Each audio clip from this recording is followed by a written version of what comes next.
전형 준비 노하우. 서울대학교 정치외교학과 1. 합격을 위한 나만의 전형별 준비 노하우. 나 자신을 알라. 목표 없는 수험 생활은 너무 길고 힘이 들 것이라고 생각합니다. 자신이 무엇이 되고 싶은지, 왜 공부를 하는지, 내가 무엇을 할 때 가장 즐거운지 등 자신에 대해 생각해 보는 것이 입시의 시작점이 되어야 길고 힘든 입시를 이겨낼 수 있을 것입니다. 저는 국제 정치와 세계 문제에 대해 고민하는 것이 좋았고, 그런 공부를 통해 사회에 공헌하는 사람이 되고 싶다는 마음가짐을 가지고 입시에 임했습니다. 저의 진실한 마음이 저의 학생부에 묻어났고, 길을 잃지 않고 계속해서 달릴 수 있는 원동력이 되었습니다. 여러분도 무작정 공부를 하기보다는 자신에 대해 고민해 보는 시간을 가지고, 그것이 어렵다면 어디가 사이트의 진로 항목 등의 도움을 받으셨으면 좋겠습니다. 학생부 준비.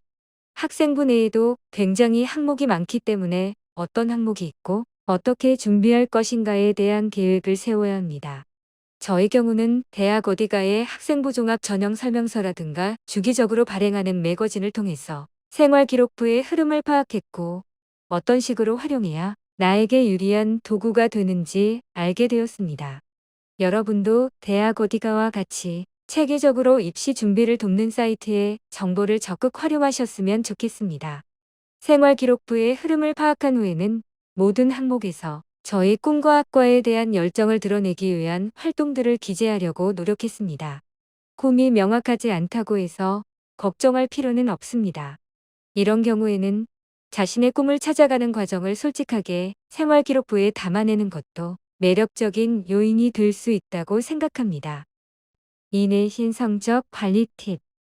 주요 과목. 저는 3년간 국어, 영어, 수학 과목에서 항상 1등급을 받아왔습니다.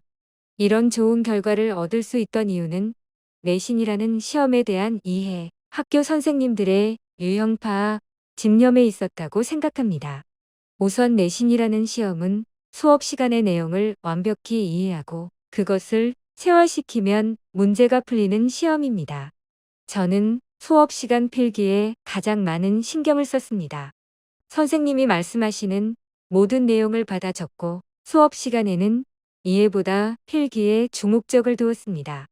이후 그 필기본을 또다시 저만의 노트에 정리하며 복습과 이해를 병행했습니다. 다음은 학교 선생님들의 유형 파악입니다. 학교 내신에서 가장 중요한 주체는 학교 선생님이십니다. 선생님의 수업을 유의해 들으며 큰 흐름을 중요시하시는지, 지역적인 부분을 중요시하시는지 등 각각 선생님별 특징을 파악해 효율적인 내신 공부를 했습니다. 마지막으로는 집념입니다. 내신은 수능과 다르게 변수가 많지 않은 시험이라고 생각합니다. 내가 정말로 수업 시간에 집중했고 그걸 몇 번이고 반복적으로 공부해 체화시키는 집념까지 가졌다면 내신 성적은 저절로 따라올 것입니다. 사회탐구.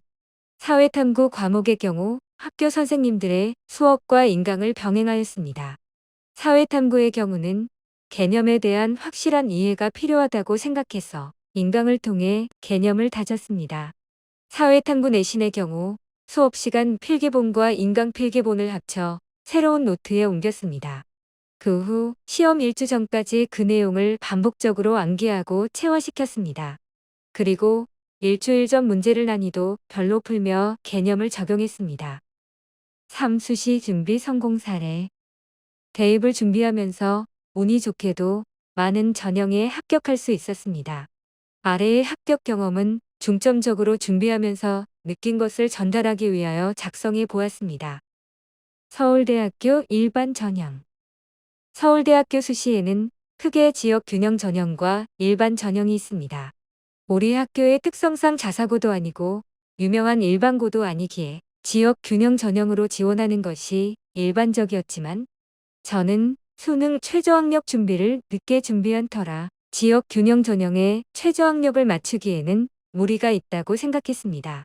그래서 상대적으로 면접에 강한 저의 특성과 비교적 잘 관리된 생활기록부를 고려해 일반 전형으로 지원하였습니다. 우선 제가 생각하는 1차 통과 이유는 정치외교학부에 대한 열정을 드러내는 생활기록부와 자기소개서라고 생각합니다.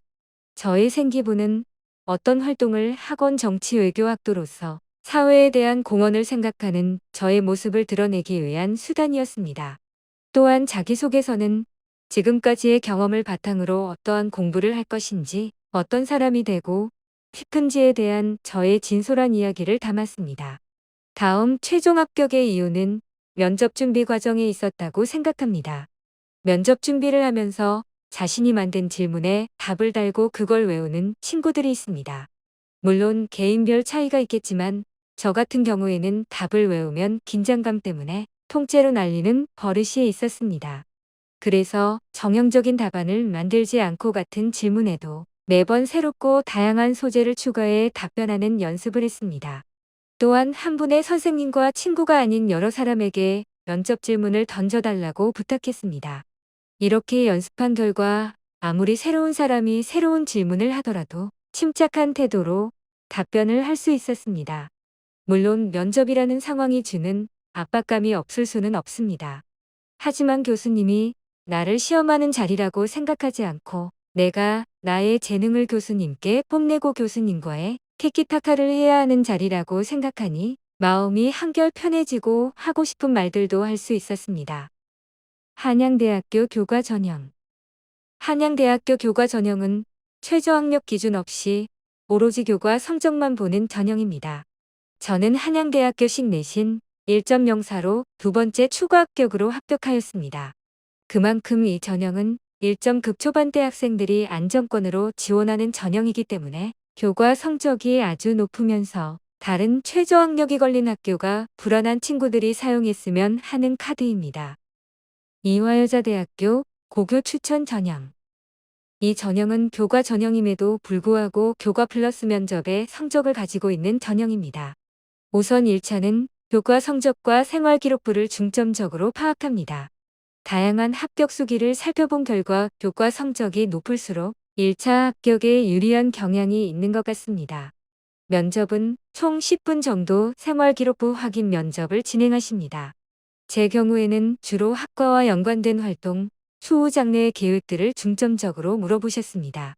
제가 면접을 통과할 수 있던 이유는 제 스스로 저의 생기부에 대해 깊이 이해하고 있었기 때문입니다. 저는 면접 기간 당시 생기부 페이지에 있는 내용을 외울 정도로 생기부를 들여다봤고 내가 이 활동을 왜 했는지, 그 과정에서 무엇을 얻었는지, 그것을 통해 앞으로 갖게 된 비전은 무엇인지에 대해 중점적으로 정리하고 말하는 연습을 했습니다. 이 연습이 면접 당시 빛을 발했다고 생각합니다. 경희대학교 고교 추천 전형. 경희대학교 고교 추천 전형은 내신이 높을수록 유리한 전형인 것 같습니다. 생활기록부와 교과 성적을 함께 보는 전형이지만 입시 결과를 살펴보면 아주 특출난 생활기록부를 갖고 있지 않은 경우를 제외하고 교과 성적으로 결정되는 경우가 많았습니다. 이 전형은 면접을 보지 않아 한 번의 서류 제출로 끝나는 전형입니다. 혹여나 어중간한 내신대와 생기부 때문에 불안하지만 면접에서 펼칠 수 있는 기량이 크다고 생각하면 경희대학교의 네오르네상스 전형을 추천하고 싶습니다. 합격 사례는 지극히 개인적인 사례로 모든 학생에게 100% 적용될 수 없습니다. 다만 저의 사례를 통해 앞으로의 입시를 어떻게 준비할 것인가에 대한 계획을 세우실 수 있기를 바랍니다.